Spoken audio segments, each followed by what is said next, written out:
여러분, 스태그플레이션, 그러니까 저성장 고물가 시대가 도래했다.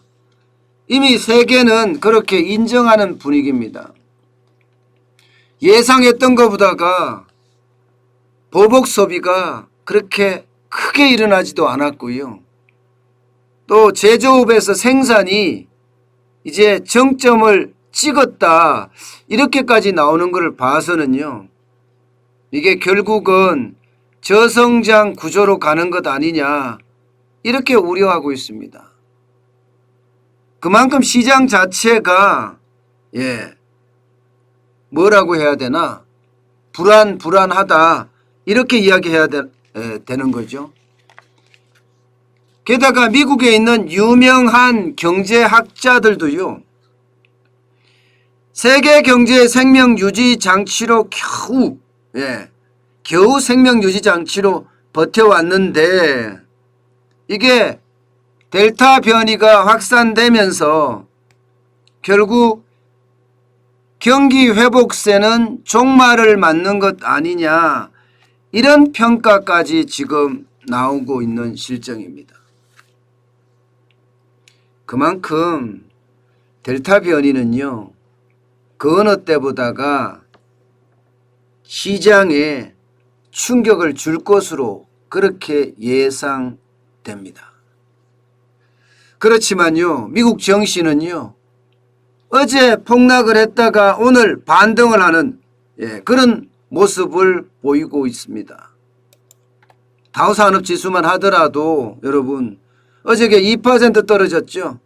오늘은 1.62%가 반등했습니다. 그래서 549.95까지 올랐고요. 34,511.99로 마감을 했습니다. 완전히 제대로 반등했다, 이렇게 이야기할 만큼 쭉쭉 올랐죠. 다우산업지수가 이렇게 오른 것은요, 쉽게 말하면 저성장의 고물가, 스태그플레이션에 대한 우려가 생각만큼 크지 않다, 이렇게도 해석할 수 있는 부분입니다. 거기에다가 나스닥도 올랐습니다. 나스닥도 다우산업지수만큼 올랐습니다. 1.57% 올랐어요. 223.90이 올랐습니다. 그래서 14,498.88로 지금 마감을 했거든요. 나스닥은 대부분 기술주 중심이잖아요. 기술주 중심도 이렇게 오른다는 것은, 이 저성장이라는 것은 결국은 거품이 많이 껴있다, 이런 이야기지만, 지금 월가에서는요, 쉽게 말하면 스태그플레이션 공포 너무 기우다, 기우다, 이렇게 생각하는 경향이 강하다, 이렇게 봐야 됩니다. 그렇지만 말입니다. 이게 그렇지만이 굉장히 중요합니다. 주식시장에는요, 수많은 정보가 뛰어다니거든요. 주식시장이 폭등하고 폭락하는 이유 분명히 있을 겁니다. 그런데 거기에 대한 요인은 굉장히 많은 그런 요인이 작동을 해요. 특히 말입니다, 너무 많이 떨어졌을 때는 반드시 오르고 맙니다. 그게 기술적 반등이라고 이야기하거든요. 너무 많이 떨어졌으니까 오른다, 이런 이야기죠. 게다가 온갖 정보가 난무를 해서 이유 없이 주식이 오르는 경우도 있습니다. 때문에 주식시장은 미래를 대변하는 선행지표이기는 한데 일희일비해서는 안 됩니다. 오늘 올랐다고 좋아할 것도 없고요. 내일 떨어졌다고 해서 기분 나빠할 필요도 없습니다. 주식시장이 원래 그런 거다. 그렇지만 추세선을 보면 흐름을 읽을 수 있다, 미래를 예측할 수 있다, 이렇게 볼 수 있습니다. 여러분, 추세선을 한번 보자고요. 3개월 이게 추세선이거든요. 올라가다가 끝에가 내려가는 모습이에요. 다우산업지수도 볼까요? 다우산업지수도 마찬가지 지금 떨어지는 추세죠. 떨어지는 추세. 바로 전문가들은 여기에 주목합니다. 하루하루 올라가고 내려가고 거기보다는 추세선 전체가 떨어지고 있구나. 그래서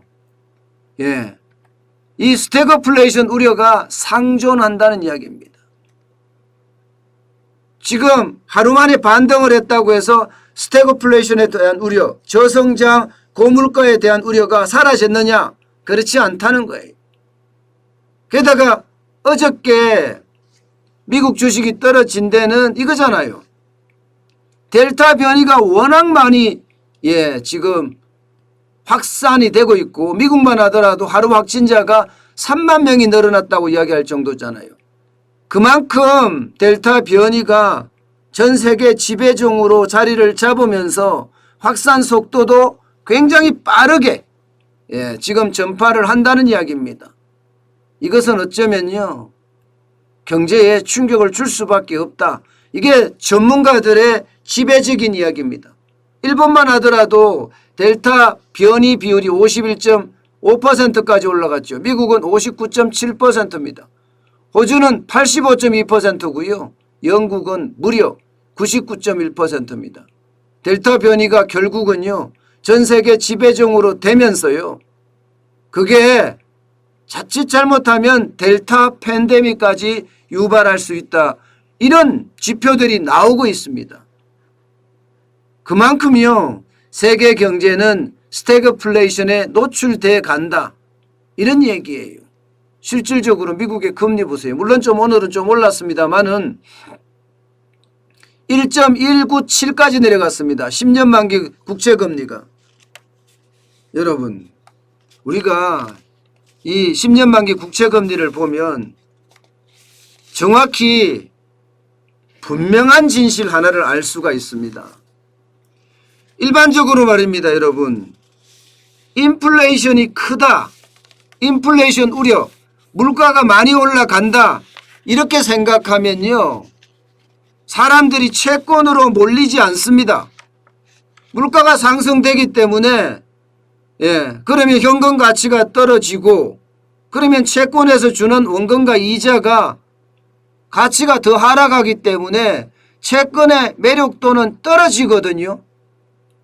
그런데 지금 10년 만기 국채금리가 1.197까지 떨어졌다는 것은 채권에 대한 수요가 굉장히 늘어났다는 이야기예요.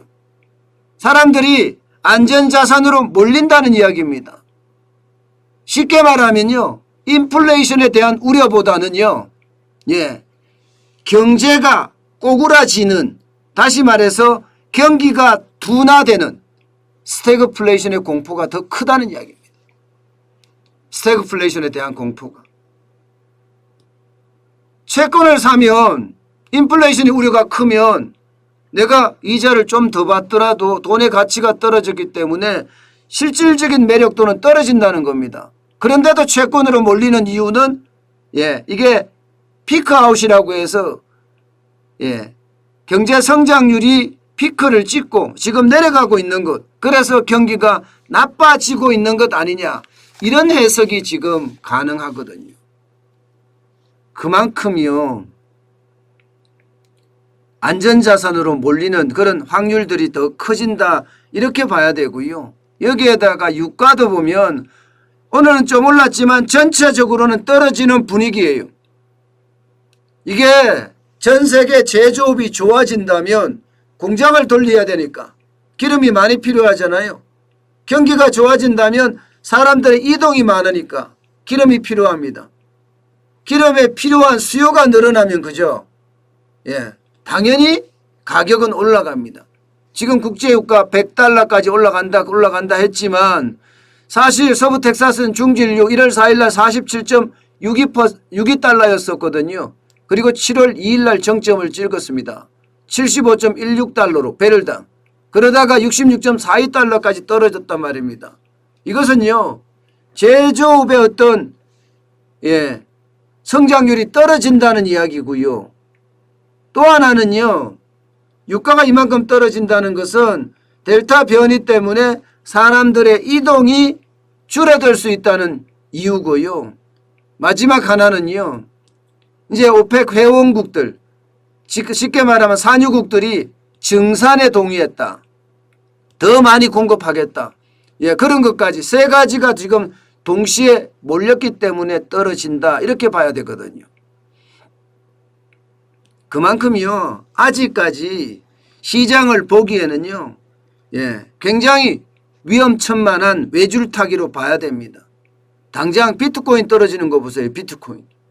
비트코인까지 이렇게 많이 떨어진다는 것은, 예, 여러분, 물론 이제 이게 비트코인이 떨어진다. 이것은 뭐 어떨 때 해석할 때는 그렇게도 해석했잖아요. 비트코인이 안전자산이니까 금 대신에 디지털 금인 비트코인에 투자한다. 이렇게까지 이야기를 했었습니다만은 최근에 들어서는 뭐 각국의 어떤 규제와 또 각국의 디지털 달러라든가, 예, 디지털 위안화라든가 디지털 화폐에 대한 어떤, 예, 발행 계획들이 발표가 되면서 비트코인이 떨어지고 있는 것도 사실입니다. 그렇지만 경기가 지금 회복세가 아니라 점점 꼬꾸라지는 모양새, 그래서 비트코인이 떨어진다는 이야기도 있을 수 있으니까요.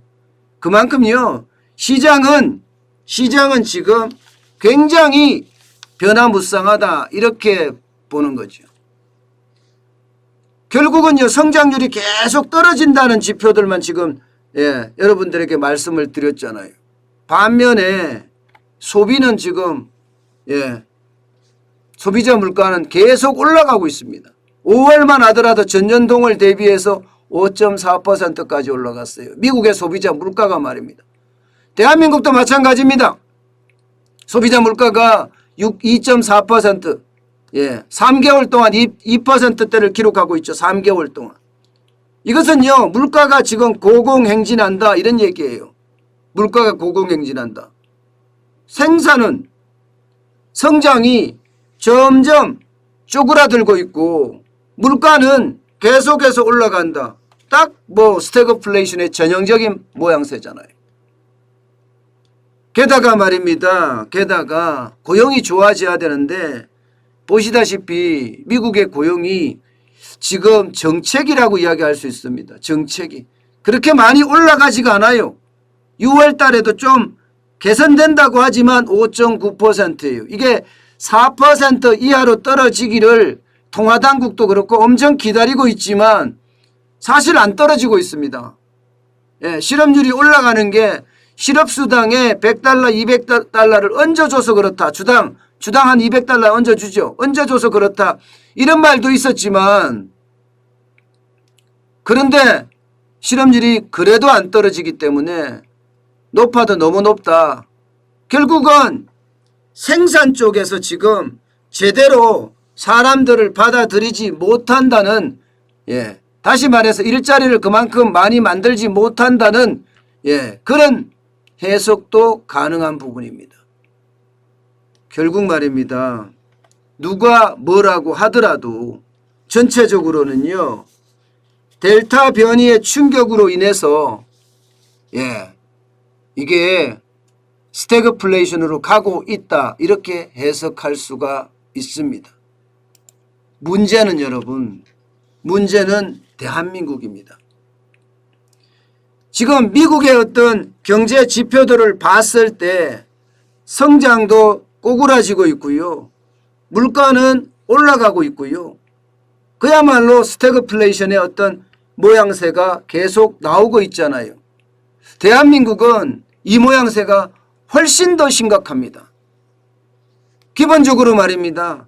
성장을 저해하는 요소가 미국에서 가지고 있는 다양한 성장을 저해하는 요소, 뭐 델타 변이의 충격이라든가, 예, 이게 안전자산으로 몰리는, 국채로 몰리는 그런 상황이라든가, 예, 여러 가지가 있지만 대한민국에는 그 외에도 대한민국만의 어떤 그런 상황을 갖고 있습니다. 문재인 정부의 소득 주도 성장 정책이요.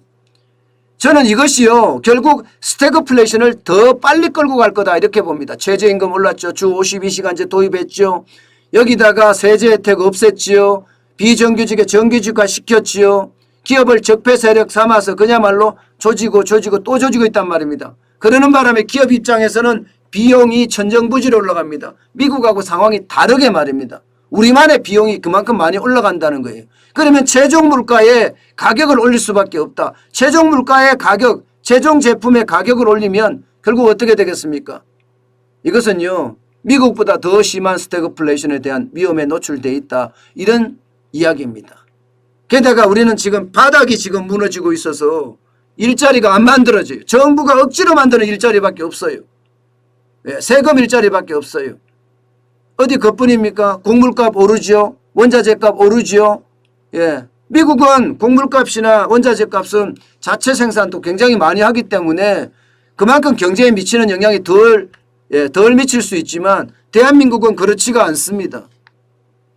그 영향이 훨씬 더 많이 미칠 수도 있습니다. 그렇기 때문에 미국보다도 대한민국이 스태그플레이션의 어떤 위험도는 그만큼 더 커진다.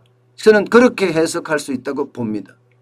여러분, 저성장 고물가는요, 한번 걸리면요, 회복하기 진짜 힘듭니다.